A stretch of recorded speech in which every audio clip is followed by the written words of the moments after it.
August 1931, a rusting World War era. Submarine slowly slips beneath Arctic ice into a place no human has ever traveled before. Inside, 20 men are trapped in freezing darkness, surrounded by steel walls slick with oil, sewage, and condensation. Above them, miles of shifting ice. Below them, crushing depths. Their leader is obsessed with reaching the North Pole at any cost. And as systems begin to fail, one terrifying question emerges. Was this expedition doomed by bad engineering? Or by human madness? For centuries, the North Pole stood as one of Earth's greatest unsolved challenges. Explorers fought their way north by ship, only to be trapped and crushed by ice. Others attempted the journey by foot or dog sled, vanishing into blizzards and crevasses. Hundreds died chasing a point that offered no land, no shelter, only frozen ocean. Even when the pole was finally reached in 1926, it was from the air. Briefly observed before vanishing beneath drifting ice once again, Sir Hubert Wilkins believed everyone had been thinking about the problem the wrong way. The North Pole wasn't land, it was water. And water, Wilkins argued, could be conquered from below. A submarine could travel unseen beneath the ice, immune to storms and pressure ridges, surfacing only when necessary. It was a revolutionary idea and a dangerous one, Wilkins envisioned. A 6-week underwater journey spanning thousands of kilometers beneath solid ice, gathering scientific data no human had ever collected. Temperature layers, ocean depths, ice thickness, answers to mysteries that could reshape understanding of the Arctic itself. But such ambition required money, attention, and spectacle. To fund the mission, Wilkins made a deal with media tycoon William Randolph Hearst. In exchange for exclusive headlines, Hearst would bankroll the expedition and turn it into a global sensation.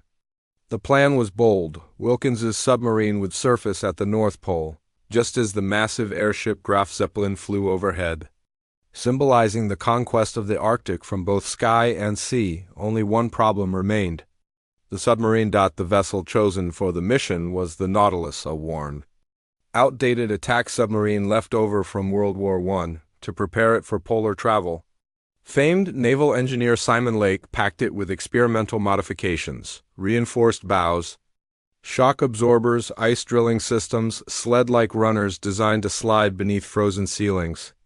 On paper, it looked brilliant. In reality, it was untested, over-engineered, and terrifyingly fragile. As launch day approached, Wilkins grew uneasy.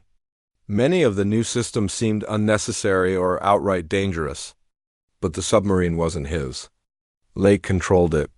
And Wilkins, under pressure from the press and his investors, had no choice but to move forward. The world was watching. Failure was no longer an option. From the moment the Nautilus left port, it became clear that theory and reality were not the same thing. Atlantic storms battered the tiny submarine like a toy, waves crashing over its deck with terrifying force. Inside, conditions were unbearable. 20 men shared a single exposed toilet between roaring diesel engines. There was nowhere to sit, barely anywhere to sleep. The air was thick with fuel fumes and sickness. Mechanical failures arrived almost immediately. Engines cracked. Pumps failed. Filthy water sloshed across the floor as sewage mixed with oil and vomit. One by one, systems designed to make the Nautilus safer proved unreliable. Then the radio fell silent. For days, the world feared the submarine had vanished. When it was finally discovered drifting helplessly in the Atlantic, both engines were dead and its batteries drained. The humiliation was total. The Nautilus had to be towed like wreckage. Crew members quit. Repairs dragged on for weeks. The rendezvous with the Graf Zeppelin was now impossible. The media turned vicious. Headlines mocked Wilkins's dream. Sponsors pulled back. Winter crept closer. Most men would have ended the expedition there. Wilkins refused. By the time the Nautilus finally reached Arctic ice, morale was shattered. The submarine had no heating. Bare steel walls radiated cold.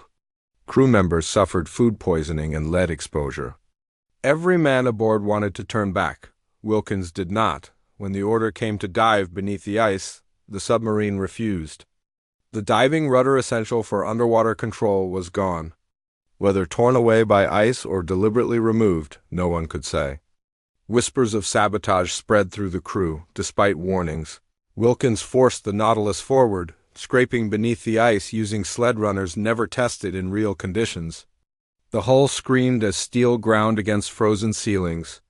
Ice drills failed again and again, jamming uselessly. Every kilometer forward felt like suicide. At last, reality won. With no safe way to surface and systems failing, Wilkins called off the mission. The dream was over. Wilkins returned home defeated. The Nautilus was deemed too damaged to save and deliberately sunk off Norway's coast. History moved on. 3 decades later, a nuclear submarine bearing the same name would succeed where he failed.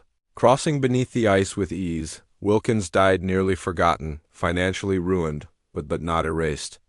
His ashes were scattered at the North Pole, the place that consumed his final dream, the ice one. But it never erased the man who dared to challenge it.